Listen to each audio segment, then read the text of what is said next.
सतना के blood bank में लाल खून की दलाली का काला कारोबार लंबे अरसे से चल रहा था। आशंका है कि इन्हीं दलालों के एचआईवी संक्रमित खून से थैलीसीमिया पीड़ित 6 बच्चों का जीवन नर्क बन गया है। मासूमों के एचआईवी संक्रमण रक्त की जांच के लिए जिला अस्पताल में केंद्र और राज्य सरकार द्वारा भेजी गई 2 अलग अलग टीम जांच कर रही है।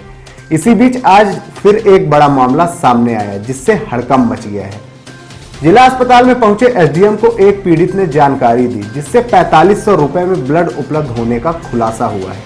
प्रशासन को जिला अस्पताल के सामने चाय पान की दुकान पर पैसे लेकर डोनर मिलने की सूचना मिली।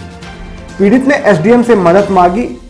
एसडीएम राहुल सिलारिया और कोतवाली टीआई ने प्लानिंग की और अपने जेब से पैसा दिया, फिर उसकी रिकॉर्डिंग और नोटों का नंबर लिखकर पीड़ित को दलाल के पास भेजा। हो रहा है अभी लगभग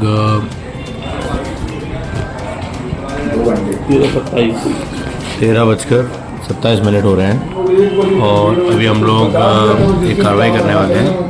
नोट जो है उनकी तफसील मैं बता दे रहा हूँ, किस तरह से है ये 100 के। चलो कोशिश करो थोड़ा सा आ जाओ, 2 के 2 नोट करना चल रहा है। ठीक, 200 100 के 2 नोट हैं।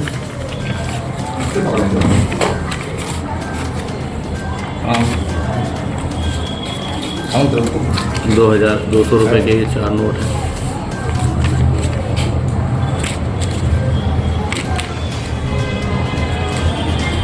तो 800 के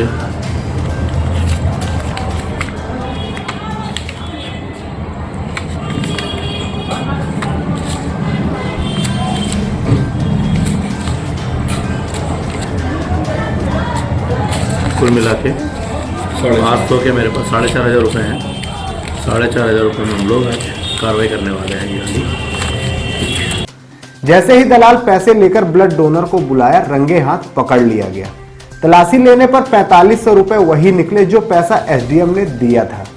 फिलहाल दलाल को कोतवाली पुलिस के हवाले किया गया है। इतना ही नहीं, एसडीएम और कोतवाली पुलिस ने 2 अन्य दलालों को भी पकड़ा है जो अस्पताल में खून की दलाली में लंबे समय से लिप्त थे। बहरहाल पुलिस अब मामले की जांच कर रही है। अच्छा, तुम्हारे जेब में रखना और किसी का नहीं रखा, तुम्हारे जेब में क्यों रखो? इसको कागज और ये सब जब्त कर लो, पैसे भी जब्त करो, फिर बाद में बताते हैं।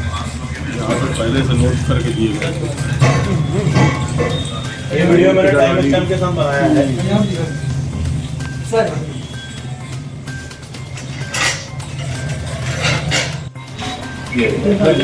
नहीं तो पूरा शुरू से सब कि कैसे आपको शिकायत मिली, कैसे? ये अस्पताल के बाहर कुछ ठेले, पान की दुकानें इत्यादि पे ये शिकायतें प्राप्त हुई थी कि इनके द्वारा ब्लड की दलाली का कार्य किया जाता है। तो हमने कुछ नोट चिन्हित किए थे।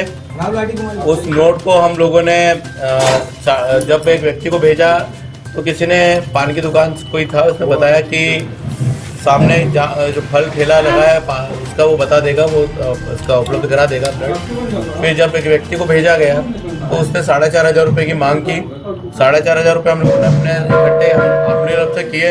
उसका एक टाइम स्टैम्प वाला वीडियो बनाया। उन वीडियो में हमने नंबर नोट किए। 500 के कुल 7 नोट थे और एक 200 रुपये के कुल 4 नोट थे और 100 रुपये के 2 नोट थे। ये हमने वीडियो पहले ही बना लिया, उसमें टाइम स्टैम्पिंग का वीडियो था। और उसके बाद हमने वो पैसे लेके सामने उसको ब्लड लेने के लिए भेजा।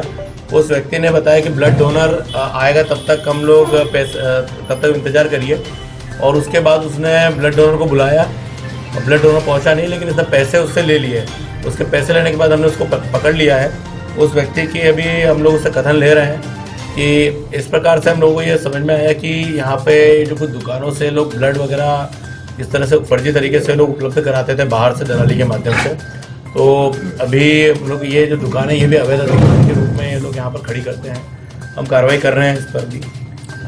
सर क्योंकि ये ब्लड बैंक में ही एक इतना बड़ा लापरवाही सामने आई जिसकी केंद्रीय स्तर पर जांच हो रही है और आज आप लोगों ने आंखों से देखा कि यहाँ ब्लड बैंक की यहाँ पे दलाली होती है। ये बड़ा मामला आपको लगता है बनता है ये? अब ये जो दलाली का ये जो हमने पकड़ा है इस पर हम कार्रवाई कर रहे हैं। तो उसके बाद इससे जांच पड़ताल करते हैं कि कैसे ये उपलब्ध करवाता था। डोनर कहाँ से आते थे और ये किन को डोनर के रूप में उपलब्ध कराता था, पैसा देता था, ये सब जानकारी हम लोग आज पूरा इससे लेंगे। और अगर कोई अस्पताल का कर्मचारी भी इसमें इन्वॉल्व होगा तो हम लोग कार्रवाई के लिए प्रस्तावित करेंगे। तो अभी मैं इससे बात कर रहा हूँ कि कैसे क्या सिस्टम था, उसका जो मतलब एमओ जो होता है, मोडस ऑपरेंडी जो था वो क्या था, वो पता करने का प्रयास कर रहा हूँ। सर